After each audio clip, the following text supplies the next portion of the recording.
નમસ્કાર મિત્રો, આજે આપણે જાણીશું કે દિવાસાના વ્રતનું મહત્વ. એને એવ્રત જીવ્રત તરીકે પણ ઓળખવામાં આવે છે. અષાઢ મહિનાનો છેલ્લો દિવસ એટલે કે અમાસનો દિવસ, તેને દિવાસાનો દિવસ કહેવામાં આવે છે. અષાઢ મહિનો આવે એટલે કે ઋતુઓની રાણી વર્ષાનું આગમન થાય છે. ક્યાંક ઝરમર તો ક્યાંક ધોધમાર વરસાદ આવે છે અને તે સાથે શરૂ થાય છે વ્રત, ઉપવાસ અને સંયમ તેમજ સાધનાના દિવસો. ત્યાર પછી તેની સાથે તહેવાર ઉત્સવો પણ આવી જાય છે. અષાઢ મહિનાની અમાસ એટલે દિવાસાનો દિવસ કહેવાય છે. સૌભાગ્યવતી સ્ત્રીઓ આ દિવસે એવ્રત જીવ્રતનું વ્રત કરે છે.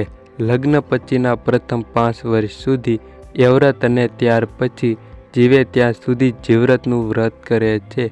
આ દિવસે ઉપવાસ કરીને માતા આદ્યાશક્તિ પાર્વતી કે ગૌરીનું પૂજન કરવામાં આવે છે અને પછી પતિની સલામતી માટે કે પતિના દીર્ઘાયુ લાંબા આયુષ્ય માટે માતાજીને પ્રાર્થના કરવામાં આવે છે. તેમજ રાત્રિ દરમિયાન જાગરણ પણ કરવામાં આવે છે. માનવ સમાજની સભ્યતા સાથે તેમજ અસ્તિત્વ ટકાવી રાખવા, સત્તા સ્થાપવા સંઘર્ષો થતા રહ્યા છે. યુદ્ધમાં માત્ર પુરુષો જ જતા અને સ્ત્રીઓ ઘરે બાળકોની સાર સંભાળ લેતી હતી તેમજ ઘર સાચવતી હતી. દિવસો સુધી તો ક્યારેક મહિનાઓ સુધી પુરુષો ઘરે જઈ શકતા નથી.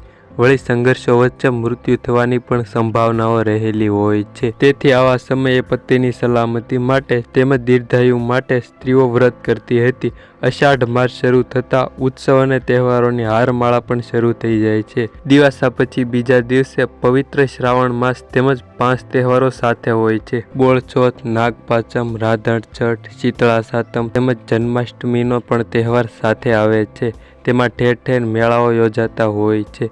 તેમજ ભાદરવા મહિનામાં વિઘ્નહર્તા શ્રી ગણેશજીની આરાધના તેમજ પિતૃઓનું શ્રાદ્ધ કર્મ. આસો મહિનામાં શક્તિના આરાધના દિવસો એટલે નવરાત્રિ તેમજ દિવાળી, દેવ દિવાળી તેમજ નવું વર્ષ. બસ નવા વર્ષ સુધી તહેવારોની ફરમાર હોય છે. ત્યાર પછી યોગ નિંદ્રા પૂરી કરીને ભગવાન વિષ્ણુ જાગે છે અને તેમના વિવાહ સાથે બધા જ તહેવારો પૂરા થઈ જાય છે. ત્યાર પછી ફરીવાર દિવાસાની શરૂઆતની રાહ જોવાતી હોય છે.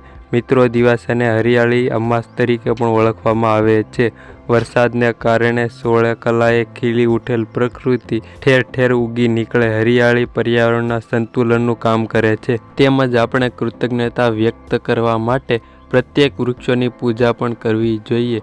પીપળો, તુલસી, વડ વગેરે. આ ઉપરાંત આપણીથી થઈ શકે તો વૃક્ષો વાવવા જોઈએ. કમસે કમ 1 વૃક્ષ તો વાવવું જ જોઈએ. તો મિત્રો, આ હતો દિવાસા પર્વની વ્રતની માહિતી. તો આ વિડીયો તમને કેવો લાગ્યો તે કોમેન્ટ કરીને જણાવી દેજો.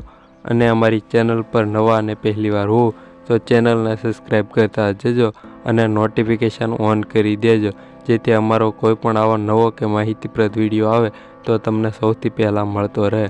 તો મળીશું મિત્રો કોઈ નવા ટોપિક કે વિડીયો સાથે. ત્યાં સુધી બધાને બાય બાય અને થેન્ક્સ ફોર વોચિંગ. બધા મિત્રોનો આભાર. મળીશું કોઈ નવા વિડીયો સાથે. ત્યાં સુધી બાય બાય.